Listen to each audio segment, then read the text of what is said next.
Get out! I just want a burger. A burger? Ew, you smell like the dumpster out back. Classic burger, please. Please. The street rat has manners. He snapped his fingers. Somebody opens a window. The stench is killing me. The man at the counter sat perfectly still. Are you deaf? Cat eat your tongue, or are you just crippled? The black waitress watched it all. Her fingers tightened around a folded note she'd carried in her apron for 3 days. Let me tell the kitchen. Same kind. A bunch of filthy people. I'm giving you this as charity. The manager sneered. She slipped the note under his plate. The black man read it. His hands began to tremble. What that note said would turn this restaurant inside out before sunrise. This is the story of a burger, a note, and a millionaire nobody recognized.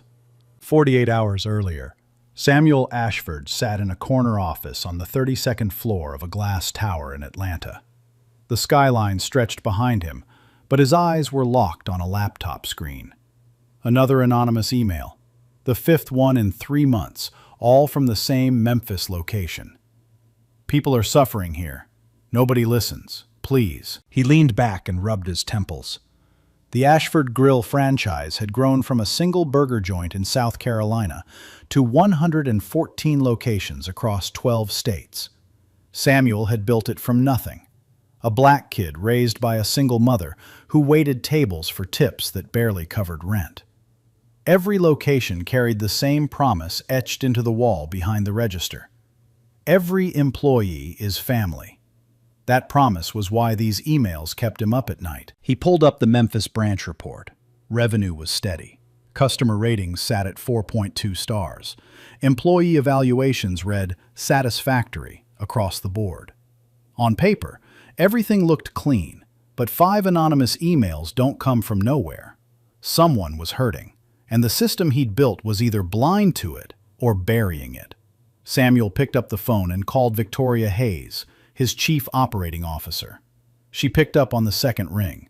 I need the full personnel file on the Memphis location. Every complaint, every transfer request, every exit interview for the past 18 months. Sam, it's 11 at night. I know what time it is. Silence. Then, how bad do you think it is?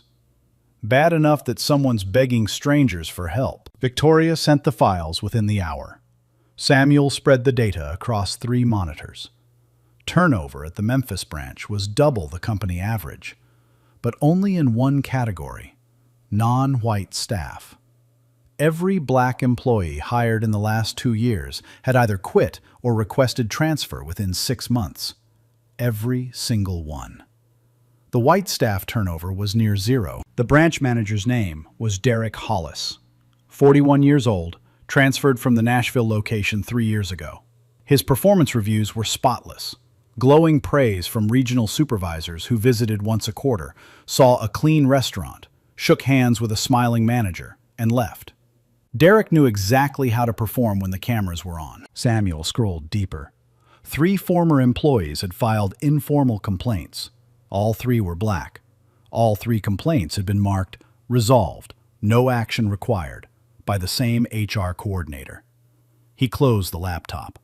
The room was dark except for the glow of the city below. His mother's photograph sat on the corner of his desk, faded at the edges. She wore a white apron and a tired smile. She'd worked at a diner in Charleston for 19 years. Same diner, same apron, same manager who called her girl until the day she died.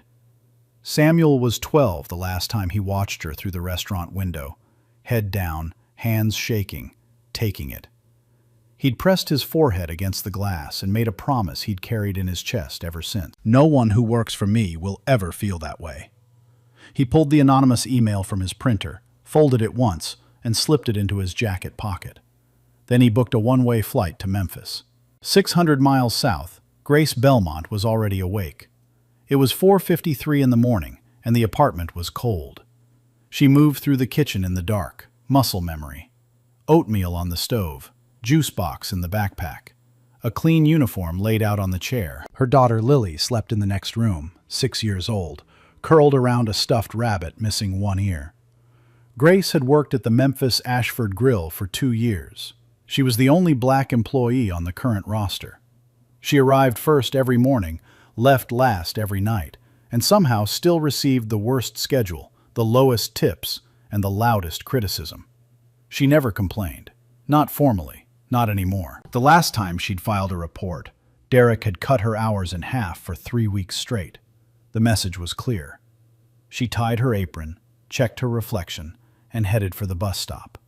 2 transfers, 40 minutes. She'd make it by 5:45 if the second bus ran on time. In her apron pocket, folded into a square no bigger than a matchbook, was a note she'd written 3 nights ago. She hadn't found the right person to give it to. Not yet. Samuel landed in Memphis at noon on a Tuesday. He wore faded jeans, a plain gray t-shirt, and sneakers he hadn't touched in years. No watch, no cufflinks, no car service. He took a city bus from the airport, sat in the back, and watched the streets scroll by like a man with nowhere important to be. The Ashford Grill on Union Avenue looked the same as every other location. Red brick exterior, brass door handle, the company motto carved above the entrance. But something felt off the moment he stepped inside.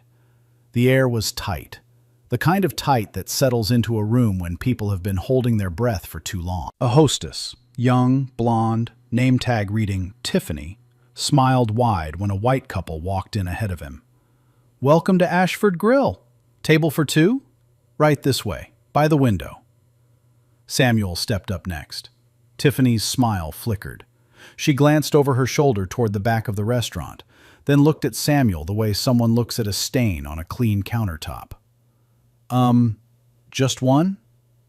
"Just one." She grabbed a menu. One menu.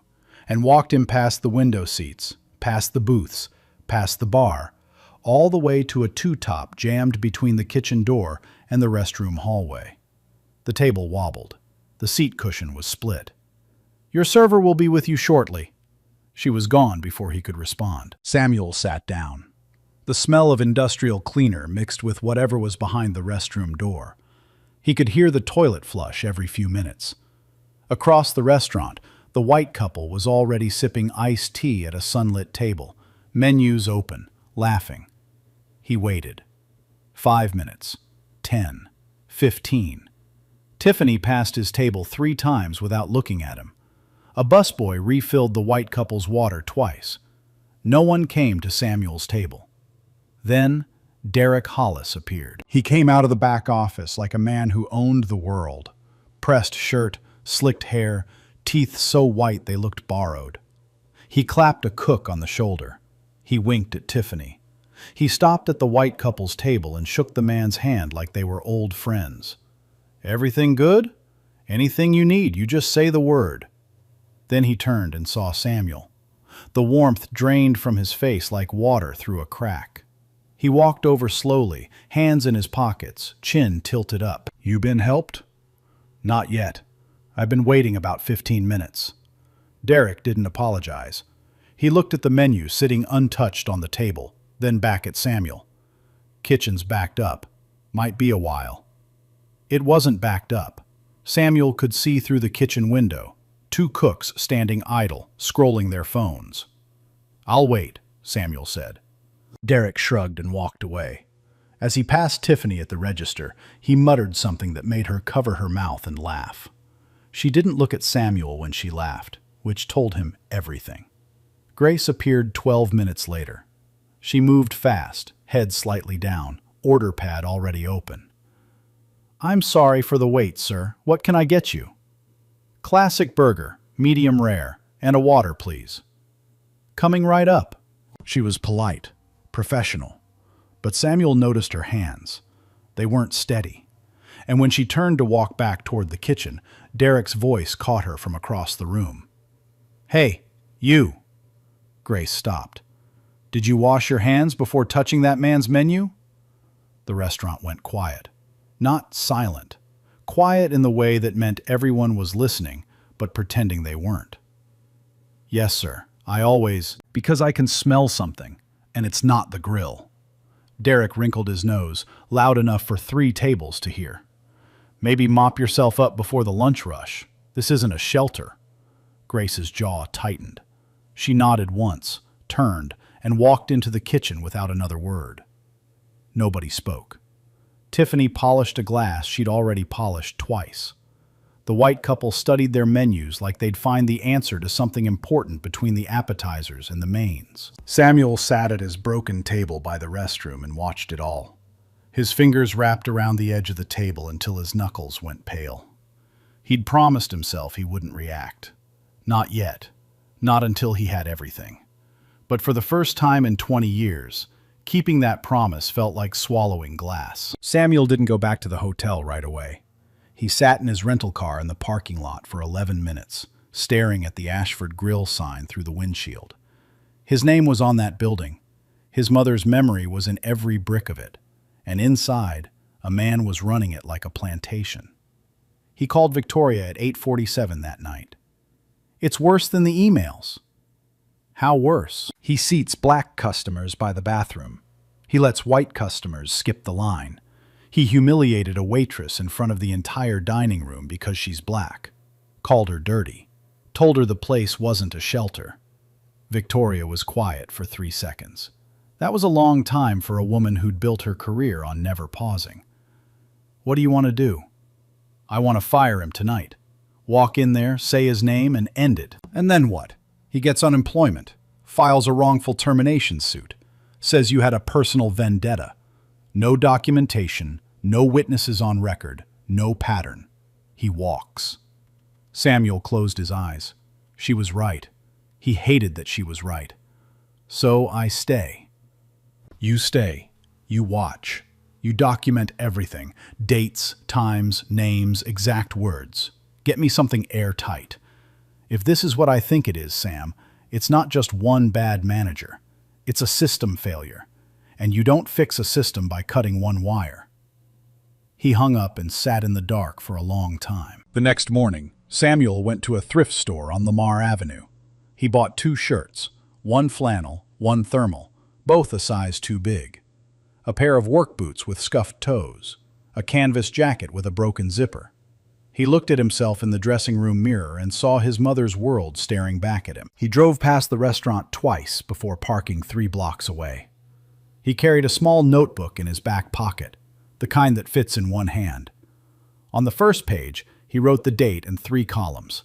Time, what I saw, who was there. He walked in at 11:15, just before the lunch rush. Tiffany was at the hostess stand again. Same flicker, same hesitation, same table by the restroom.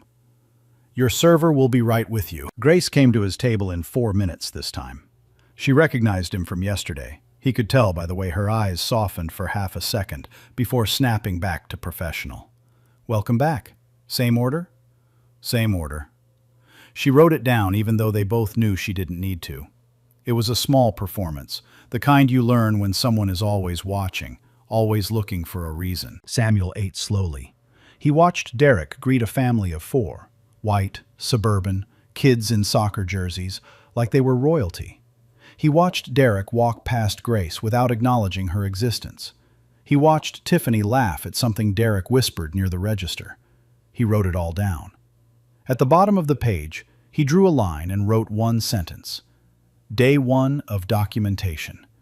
She doesn't know who I am. She doesn't know help is sitting at her worst table. He closed the notebook, finished his burger, and left a $40 tip on a $9 meal. Grace picked up the receipt and stared at it for a long time. She looked toward the door, but the man was already gone. Day 2. Samuel arrived at 11 sharp, same clothes, same boots. Tiffany didn't even pretend to check for open tables this time. She just pointed toward the back. Your usual spot. He sat down. Grace appeared within minutes, notepad ready. Classic burger? You know me already. The smallest smile crossed her face. There and gone, like a match struck in wind. Medium rare. Water. Coming up. Samuel opened his notebook under the table and waited. At 12:15, Derek gathered the front-of-house staff near the register for what he called a quick huddle. Samuel was close enough to hear every word. Derek ran through the day's specials, complimented Tiffany on her great energy, told a server named Brad he'd be getting the Friday night section, the highest tip shift of the week, and fist-bumped a new guy named Kyle for crushing it on table 12. Then he turned to Grace. "Belmont, you're on close tonight." I closed last night, sir, and I'm on open tomorrow at 5. "And?" That's 4 hours between shifts." Derek tilted his head like she'd said something amusing. "You want me to call someone who actually wants this job? Because I've got a stack of applications in my office. People who don't complain every time they're asked to do their work." Grace looked at the floor. "I'll be here." "Good girl." The two words landed like a slap. Brad shifted his weight. Tiffany examined her nails. Kyle looked at his shoes. Nobody said a word. The room held its silence the way a glass holds water. One tap, and it all spills. Samuel wrote in his notebook, 12:17 p.m., close open assigned to Grace. Only black employee. Derek used good girl. No one reacted. At 1:30, the lunch rush thinned out. Samuel watched Derek divide the tip pool at a corner table. He counted the bills twice to make sure he wasn't seeing things. Tiffany received her full share. She fanned the bills and smiled. Brad received his full share and stuffed it in his back pocket without counting. Kyle received his full share plus a $20 bonus Derek pulled from his own wallet. "Killer job today, kid." Grace was last. Derek slid a thin fold of bills across the table without looking at her. No eye contact. No words. Like handing change to a vending machine. She received roughly half of what the others got. She counted it at the kitchen door, her back to the dining room. Her lips moved silently, doing math, the kind of math that decides whether your daughter eats dinner tonight or eats cereal again, whether the electricity stays on or the late notice comes. She folded the bills, slipped them into her apron, and went back to wiping tables. Her face betrayed nothing, but her left hand, the one not holding the rag, was clenched into a fist so tight her knuckles paled. Samuel's pen pressed so hard into the notebook it tore the page. 1:34 p.m. Tip distribution. Grace received approximately 40% less than white staff. No performance justification given.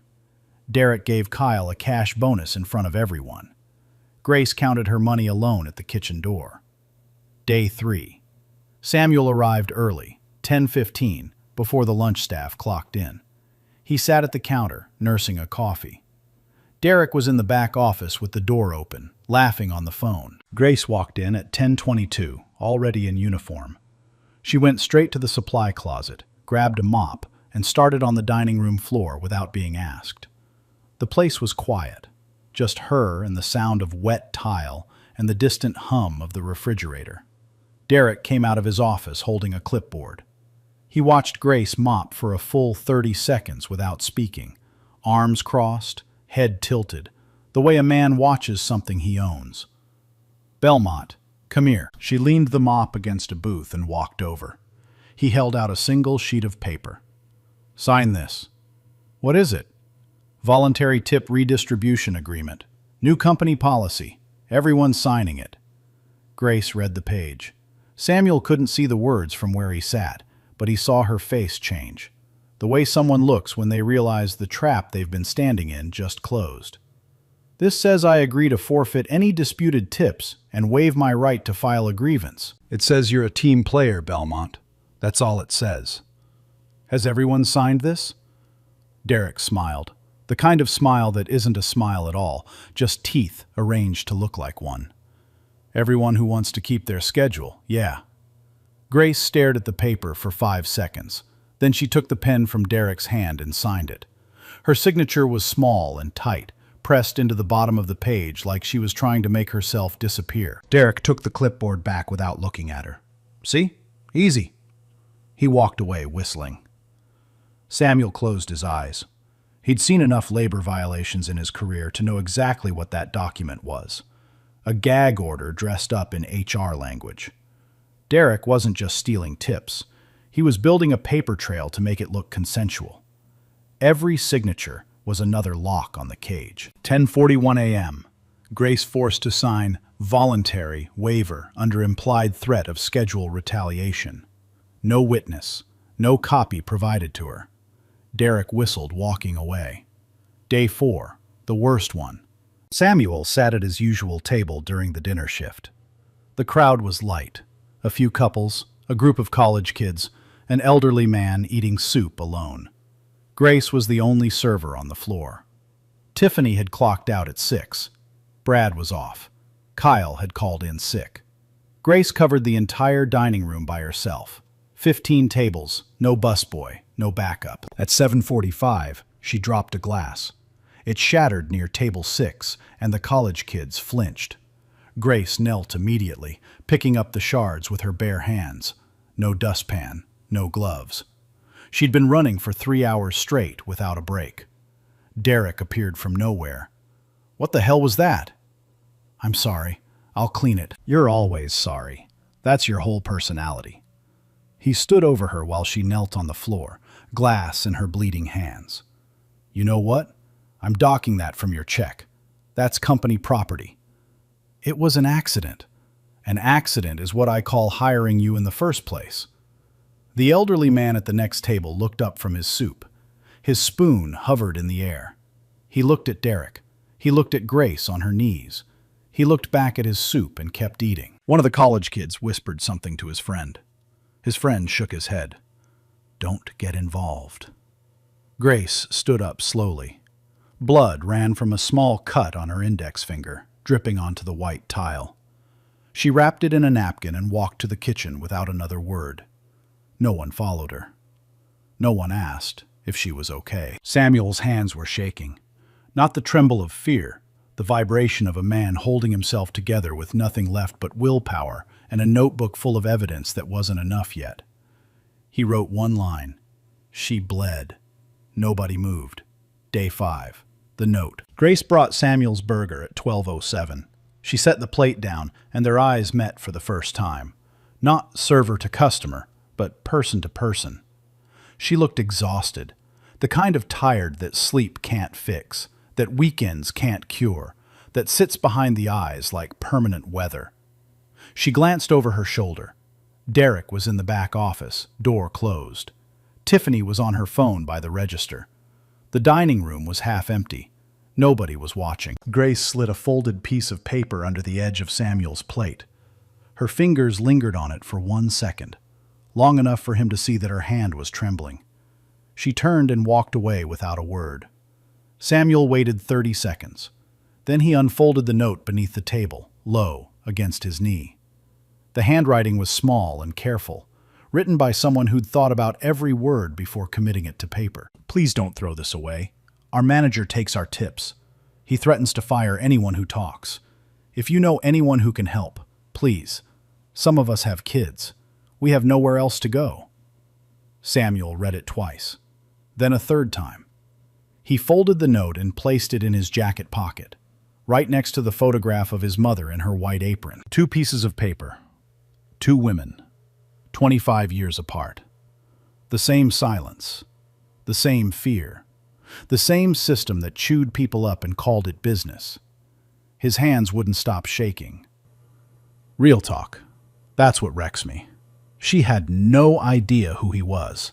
She just saw a stranger getting treated the same way she gets treated every day and thought maybe, just maybe, he'd care enough to do something. That kind of desperate hope from someone with nothing left. Samuel didn't sleep that night. He sat on the edge of the hotel bed with Grace's note unfolded on the nightstand, reading it over and over like a man trying to memorize a prayer. At 6 in the morning, he called Victoria. "I need everything. Tip distribution records, scheduling logs, employee turnover data, all from Memphis, last 12 months. Break it down by race, every number, every name." "Sam, that's going to raise flags with HR." "Then raise them quietly. Tell them it's a routine audit. Tell them whatever you need to, but I need it today." The files arrived at 2:14 that afternoon. 147 pages of spreadsheets, scheduling grids, and exit interview summaries. Samuel spread them across the hotel desk and started building a timeline.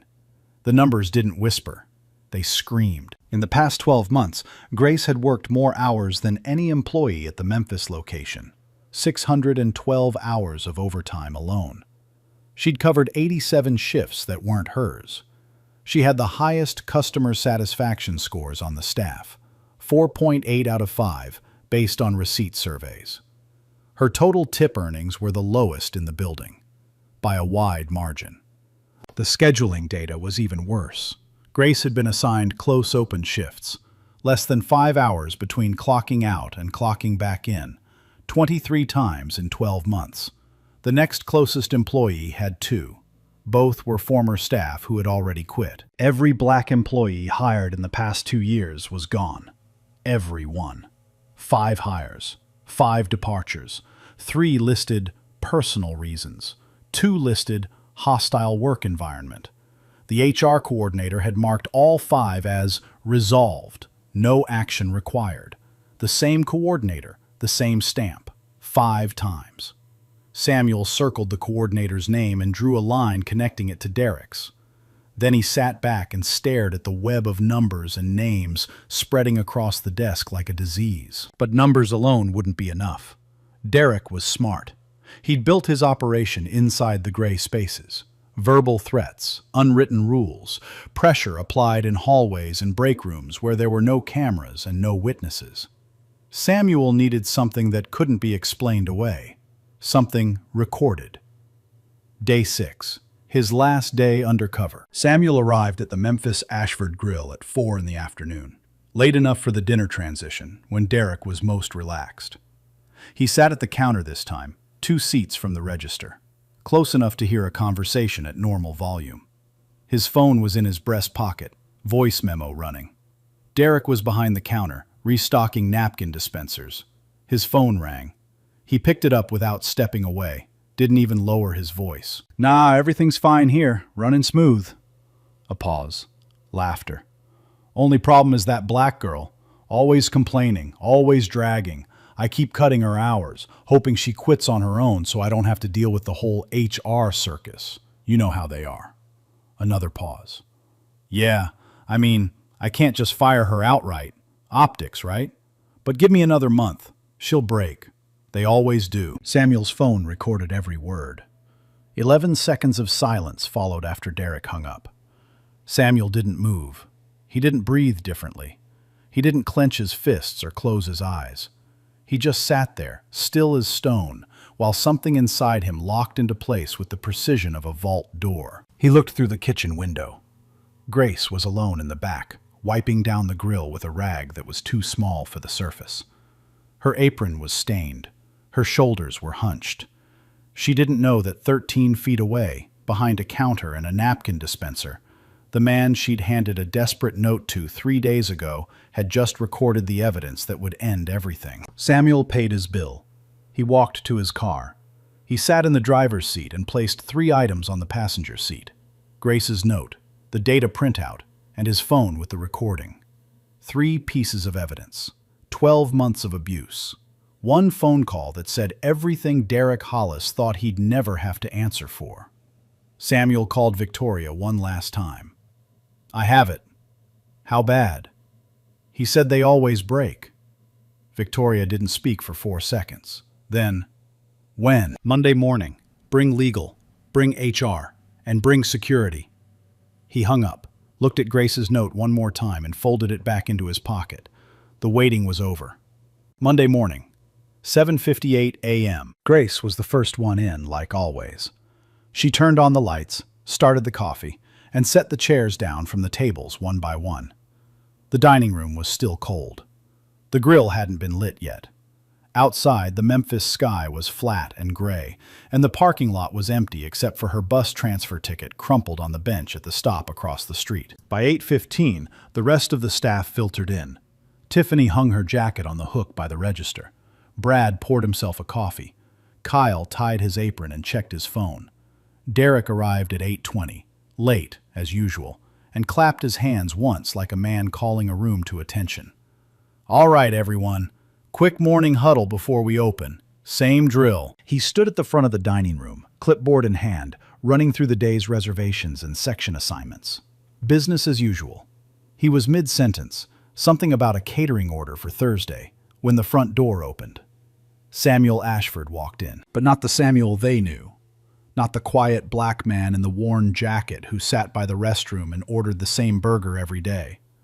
This Samuel wore a charcoal suit, a pressed white shirt, and shoes that clicked on the tile like a judge entering a courtroom. Behind him walked Victoria Hayes in a navy blazer, a man in a gray suit carrying a leather briefcase, the company's head of legal, and two uniformed security officers. Derek looked up. His mouth was still open from the sentence he hadn't finished. "Sorry, we're not open yet. Staff meeting." He flashed his performance smile, the one he used on regional supervisors. "Can I help you with something?" Victoria stepped forward. "Mr. Hollis, this is Samuel Ashford, founder and CEO of Ashford Grill." The smile died on Derek's face like a light switched off. The clipboard slipped 2 inches in his hand. His eyes jumped from Victoria to the security officers, to the legal counsel, and finally, slowly, like a man turning to face a car wreck, to Samuel. Samuel didn't speak immediately. He let the silence hold. 5 seconds. 10. Long enough for every person in that room to feel the weight of what was about to happen. Then, he reached into his jacket pocket and pulled out 3 items. He placed Grace's note on the table first, the same folded square of paper she'd slipped under his plate 5 days ago. He unfolded it carefully, like handling evidence at trial. Next came the printed spreadsheet, 12 months of tip distribution data, scheduling logs, and turnover records. He set it beside the note. Last, he placed his phone on the table, screen up, and pressed play. Derek's voice filled the room. "Only problem is that black girl. Always complaining, always dragging. I keep cutting her hours, hoping she quits on her own." Tiffany's hand flew to her mouth. Brad took a step backward. Kyle stared at the floor like it might open up and take him. "Give me another month. She'll break. They always do." The recording ended. The silence that followed was the loudest sound Samuel had ever heard. Grace stood frozen near the kitchen door. Her hand gripped the doorframe. Her eyes were wide, not with anger, not with satisfaction, with shock. The kind of shock that comes when you've been screaming into a void for 2 years and suddenly discover the void was listening. Derek's face cycled through 3 colors in 5 seconds: white, red, and something that had no name. He opened his mouth twice before words came out. That was a private conversation. You can't just record." "I can," Samuel said. His voice was level, controlled. The voice of a man who had spent 6 days swallowing fire so he could breathe it now. "Tennessee is a one-party consent state. I was the party, and I consented." Derek pivoted. "This is being taken completely out of context. I was venting to a friend. Everyone vents. You cut her tips by 40%. Samuel pointed to the spreadsheet. "You assigned her 23 close open shifts in 12 months. You forced her to sign a waiver stripping her right to file a grievance. You called her dirty in front of customers. You told her that hiring her was an accident." He paused. "That's not venting, Derek. That's a system." Derek looked around the room for an ally. Tiffany wouldn't meet his eyes. Brad studied the ceiling. Kyle had physically moved 3 feet farther from where Derek stood. The room had voted without a ballot. "Mr. Hollis," Victoria said, "your employment with Ashford Grill is terminated, effective immediately. Security will escort you to collect your personal belongings. You have 15 minutes. Derek's jaw worked. His fists clenched. For a moment, he looked like he might argue, might fight, might flip a table. But then he looked at Samuel, really looked at him, and whatever he saw there drained the last drop of fight from his body. He walked toward the back office without a word. One security officer followed 3 steps behind. As Derek passed Grace, he slowed. Their eyes met for half a second. She didn't flinch. She didn't drop her gaze. She didn't move. She stood in that doorway with her shoulders square and her chin level and watched the man who'd spent 2 years trying to break her walk past her for the last time. She didn't say a word. She didn't need to. Yo, the recording playing out loud in a dead silent room, his own words, his own voice, while everyone he ever fooled just stood there watching the mask fall off. The look on a bully's face, when the receipts come out, that never gets old. Ever. The front door closed behind Derek Hollis at 8:51 a.m. The second security officer followed him out.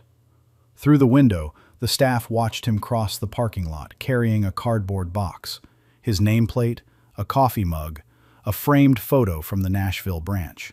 He didn't look back. The dining room was still. No one moved. No one knew what came next. Tiffany stood behind the register with both hands flat on the counter, like she needed something solid to hold on to. Brad leaned against the wall with his arms crossed, staring at the spot where Derek had stood. Kyle sat down in a booth without asking and put his head in his hands. Grace hadn't moved from the kitchen doorway. Samuel let the silence hold for 10 more seconds.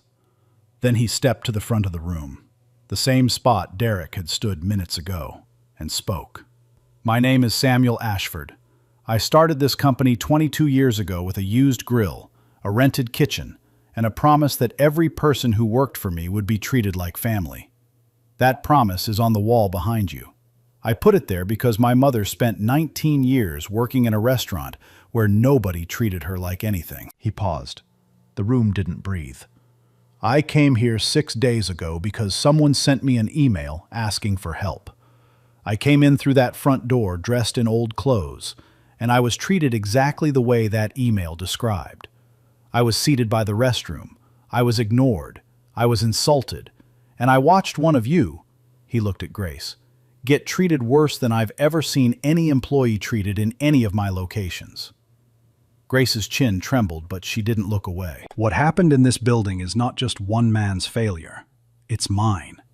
I built a system that was supposed to protect people like Grace, and it didn't. The reporting structure failed. The HR process failed.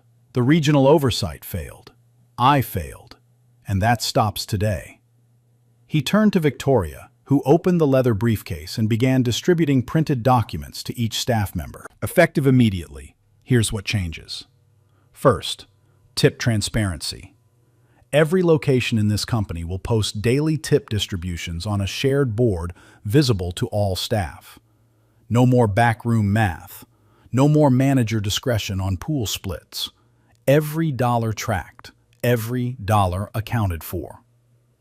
Tiffany took the document and read it without looking up. Second, scheduling equity. No employee will be assigned close open shifts without 48 hours between them unless they volunteer in writing. Real writing, not a form someone shoves in their face. Scheduling algorithms will be audited monthly by an independent third party. Brad unfolded his arms for the first time. Third, anonymous reporting. Starting this week, every Ashford Grill location will have a dedicated hotline and a secure online portal. Reports go directly to an independent ombudsman, not to HR, not to your manager, not to anyone in your chain of command. No retaliation, no resolved, no action required. Every report gets investigated, every single one.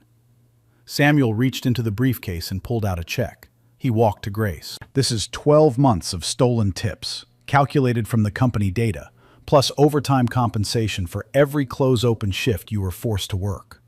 The total is $14,612. Grace stared at the check. Her lips parted, but no sound came out. She reached for it with both hands, the way someone reaches for something they're afraid will disappear if they touch it too fast. "And one more thing." Samuel folded his hands in front of him. "This location needs a new manager.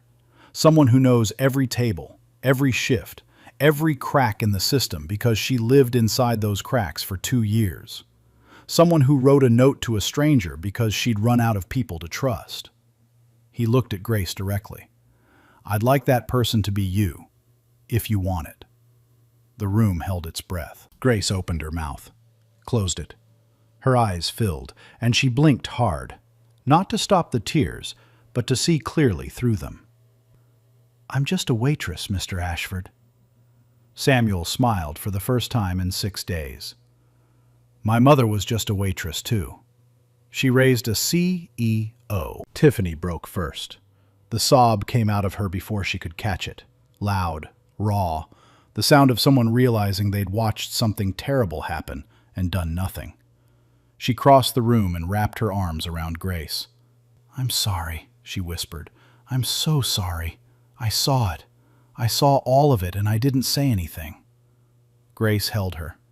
She didn't say it was okay, because it wasn't, but she held her anyway. Brad walked over next. He didn't hug anyone. He just stood beside Grace and said, "You deserved better. We all knew it."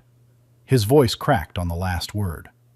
Kyle looked up from the booth, eyes red. "I've only been here 3 weeks, and I knew something was wrong. I just didn't know what to do." Samuel nodded. "Now you do. That hotline isn't just for managers. It's for all of you. The next time you see something wrong, you don't look at your shoes. You pick up the phone." Victoria stepped forward with one final announcement. "Mr. Ashford has also established a new fund, the Note Fund, providing educational scholarships for the children of Ashford Grill employees nationwide. Applications open next month." Grace looked at Samuel. "The Note Fund?" He reached into his jacket pocket and pulled out her folded piece of paper, the same one she'd slipped under a stranger's plate 5 days ago. "This note changed everything, Grace. It deserves a name." Grace pressed her hand against her mouth.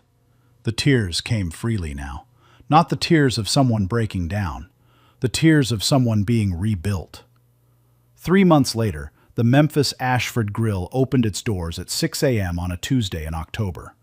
The air smelled like fresh paint and bacon grease. The chairs were new, not expensive, but solid. The kind that don't wobble. Grace Belmont unlocked the front door herself. She wore a pressed black polo with "Manager" stitched above the pocket in gold thread. Her hair was pulled back. Her shoes were new, the first pair she'd bought with money she didn't have to count twice. She stood in the doorway for a moment, looking at the dining room the way someone looks at a place they've survived. Lily sat in the corner booth with a coloring book and a juice box, waiting for the school bus. She'd started first grade 3 weeks ago. Every morning, Grace brought her to the restaurant before the shift started, and every morning, at least one staff member stopped by the booth to see what she was drawing. Today it was a house with a purple roof and a dog that looked like a cloud. "That's beautiful, Lily." "It's our new apartment. Mama said we're getting a dog." Grace smiled from the register. They weren't getting a dog. Not yet. But the new apartment was real. 2 bedrooms, heat that worked, a bus stop right outside. The first place Grace had ever rented without wondering if she could make the deposit. The staff arrived one by one. The team looked different now. Not just in faces, though there were new faces, hired through a process that no longer funneled through a single manager's preferences. The difference was in the air, in the way people talked, in the fact that the break room had a schedule posted on the wall, visible to everyone, and a locked suggestion box that went directly to the ombudsman's office. Tiffany was still there. She'd requested to stay when most of the old staff expected her to transfer. She worked the hostess stand the same way she always had, bright smile, quick seating, but something was different. She seated every customer the same way now. Window table, booth, bar, first come, first served. No sorting, no steering. She'd never acknowledged what she used to do, not in words, but her actions said it louder than any apology. Brad had transferred to the Nashville location. He'd told Grace on his last day, "I couldn't stay here and look at that kitchen door every day without remembering what I didn't do." Grace had nodded. She understood. Some people carry guilt by leaving. Some carry it by staying. Neither one is wrong. Kyle was still on staff. He'd become the unofficial trainer for new hires, the one who walked them through the tip transparency board on their first day and explained, without being asked, why it existed. He never told the full story. He just said, "This place went through something. It's better now, and we're going to keep it that way." The tip board hung on the wall between the kitchen and the dining room. Every day, the numbers went up. Clear, printed, impossible to manipulate. Grace checked it every evening before she locked up. Not because she didn't trust the system, because she remembered what it felt like when there was no system to trust. Revenue at the Memphis branch had climbed 34% in 90 days. Customer satisfaction was the highest in the chain. Employee turnover had dropped to 0. Regional supervisors now visited monthly instead of quarterly, and they didn't just shake hands and leave. They sat down. They asked questions. They listened. Samuel visited once, 6 weeks after the reveal. He didn't announce it. He just walked in during the lunch rush, sat at the counter, and ordered a classic burger, medium rare. Grace saw him from across the room. She didn't run over. She didn't cry. She walked to his table at her own pace, set down his plate, and said, "On the house." "I own the house." "Then consider it a tip." They both laughed, the kind of laugh that carries weight and release in equal measure. Before he left, Samuel stopped at the manager's office. The door was open. On the desk, in a simple black frame, sat the note Grace had written. The same folded square of paper, smoothed flat now, preserved behind glass. Below it, in Samuel's handwriting, the note that changed everything. Grace found it the day she moved into the office. She'd never asked him about it. She didn't need to. Some things don't need explanation. They just need to be remembered. In the corner booth, Lily finished her drawing and held it up for the cook to see. "That's the best house I've ever seen," he said. "It has a purple roof," Lily said, "and a dog. Every house needs a dog." Lily nodded, very seriously, and started a new page. The Memphis Ashford Grill is still open today. The table by the restroom is gone. Grace had it removed her first week as manager. In its place is a two-top by the window, where the morning light warms the seats before the first customer arrives. The anonymous reporting hotline has received over 400 calls across the chain. 67 led to formal investigations. 12 managers were terminated. Every one of them had spotless performance reviews. The Note Fund has awarded 214 scholarships to children of Ashford Grill employees. The application is 1 page. The only essay question: what does fairness mean to you? Grace's daughter Lily won the first one. Derek Hollis filed a wrongful termination lawsuit 3 weeks after he was fired. The case was dismissed in pretrial. The judge cited the audio recording, the tip data, and a signed statement from Grace. In it, she wrote one sentence the judge read aloud. "I gave a stranger a note because I had no one left to ask." Derek never worked in food service again. Samuel returned to Atlanta the day after the reveal. He hung a new photograph on his office wall, right next to his mother's. Grace behind the register on her first day as manager, apron pressed, chin up, smiling at someone outside the frame. 2 women, 2 aprons, 25 years apart. One man who made sure the second story ended differently than the first. Sometimes justice doesn't arrive in a courtroom. Sometimes it walks through the front door in a worn jacket and orders a burger. Sometimes it sits at the worst table in the house and waits. Have you ever watched something unfair happen and wished someone would step in? Sometimes that someone is you. Tell me in the comments, what moment made you decide to stop being a bystander? If this story moved you, share it with someone who needs to hear it. And subscribe, because every week we bring you stories of people who refused to look away.